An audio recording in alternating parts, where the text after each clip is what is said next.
Hello everyone, we are Hope Team. I'm Mihret with my teammates Quang and Solomon.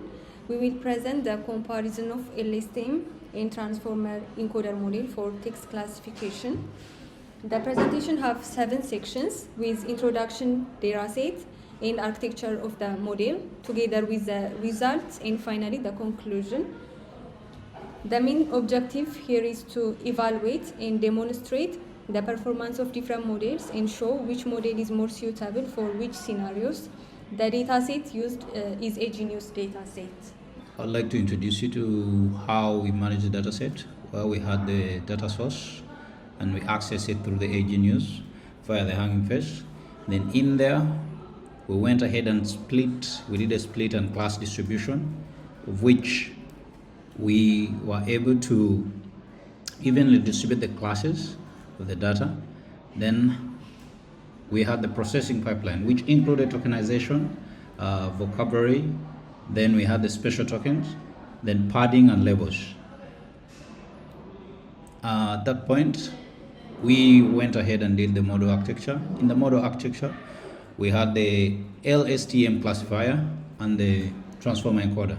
In these, they had differences, but we could look at, if you look at the LSTM classifier, where we had its architecture was very clear, embedding, then by LSTM, and then a classifier layer. However, note that all of them had the same, when you look at the data, it was in the same category, where we have the Adam optimizer with the learning rate of 1 to the power 10, 10 to the power minus 3, and the batch size were the same, and there was no early stopping. In this, with the Transformer Encoder, we used what we call the position encoding, which was a sinusoidal with a dropout of 0.1.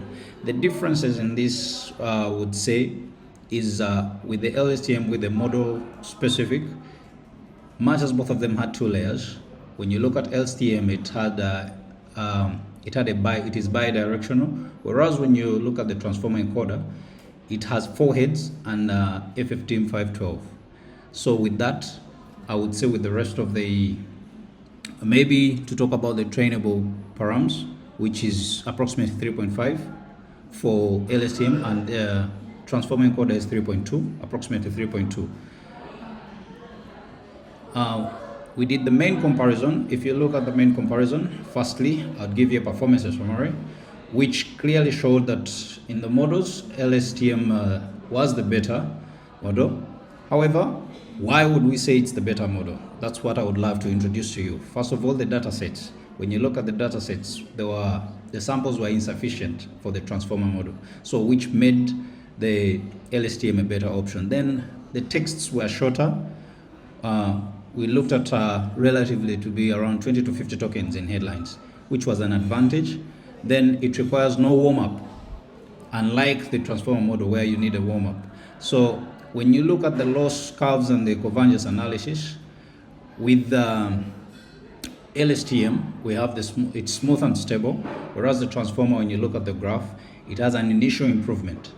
Then we talk about the validation loss, which stabilizes at the approach of 4 to 5 for the LSTM. Then we have a more stable one in regards to the Transformer one, which is more stable in the early stages, training stages. So with that, we can see the differences and why the LSTM is the better model. The confusion matrix reveals some pattern. As you can see in here, the spot is the easier class for both model. Very highly distinctive the vocabulary, like for example the layer name, score, the team name. On the other side, the business is the hardest part. The tech company and mixture between the business and the scientific make it the model become hard to recognize fault. So it means we can see that from here is the business and the scientist is the more dominant confusion across both of the model. And in the application study, the first on the left side, we consider about study in the second length from the 128 to 256, which we focus on the hypothesis, which means the longer sequence improves the performance significantly in both model. So it means, but as we can see in the table result here, the hypothesis is rejected. When we increase the sequence length, the STM become worse, like 27 point. But on the other hand, Transformer only improves very small scale, which means directly reject all the hypotheses here. On the right side is about the impeding dimension. We move from the 62 to 256. This one is a grammatical study. We come up with the ideas that if the larger embedding benefit the transformer more than because the attention can operate in the Behazov way that if we increase the dimension, the transformer can get a higher accuracy. But as we can see in here, from the 62 to 128, there are only manifold slight improvement in both model. But after that, there's a big gap between two models, while the LSTM increasing small improvement. But transformer is dropped significantly, which we can say that is basically rejected. And the last one in the application study is about dropout rate. We variated from the 0 to 1.5, we come up with a hypothesis that in this scenario, the transformer will be very sensitive into dropout due to their own model architecture, and while LSTM will be more stable. So as we can see in here, in the macro F1 score and the tech accuracy, for the transformer, they create the inverse U-trend. Without they approve our performance, we can see that the transformer very sensitive with the top peak performance at the 0.3. So we can see that the too low will be more overfitting, but too high will be underfitting as the results. Let's look at the failure analysis.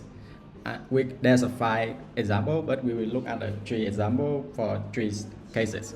So in the case of the LSTM and transformer fail, we can see that in the example here is about a cat frost, and with a cat stolen cat here, normally that will be considered a sign test, but in the LSTM and transformer, they detect because due to the long range and the short range study, they missed some of the keyboard for the live.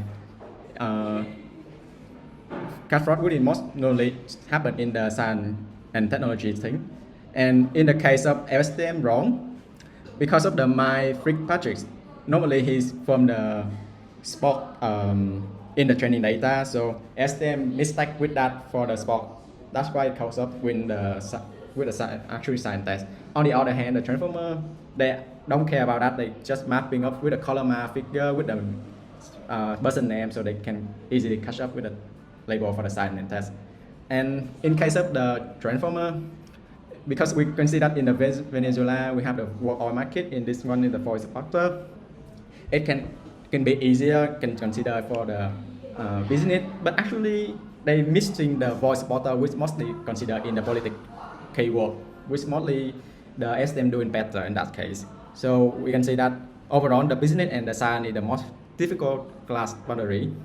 And in the specific case, LSTM and transformer, LSTM is limited to the early key, and while the transformer is all focused on the single strong keyword. And conclusion, both transformer and LSTM achieve the strong performance when they transform tracks. And most of the case, LSTM outperforming that. We can see that because of the sequential bias, LSTM provides a strong build regularization, which they can focus on the shortest and moderate dataset. On the other hand, transformer depend on the scale, which means require a larger model, more data, and advanced training strategy like warm-up and larger batch size. And even in an application study, LSTM is more robust, but transformer show greater sensitivity in every acid test. But overall, we can say that the key point taken away here is there's no universal supermodel model. Performance is a context dependence. Thank you for everyone. I'm happy to have any questions.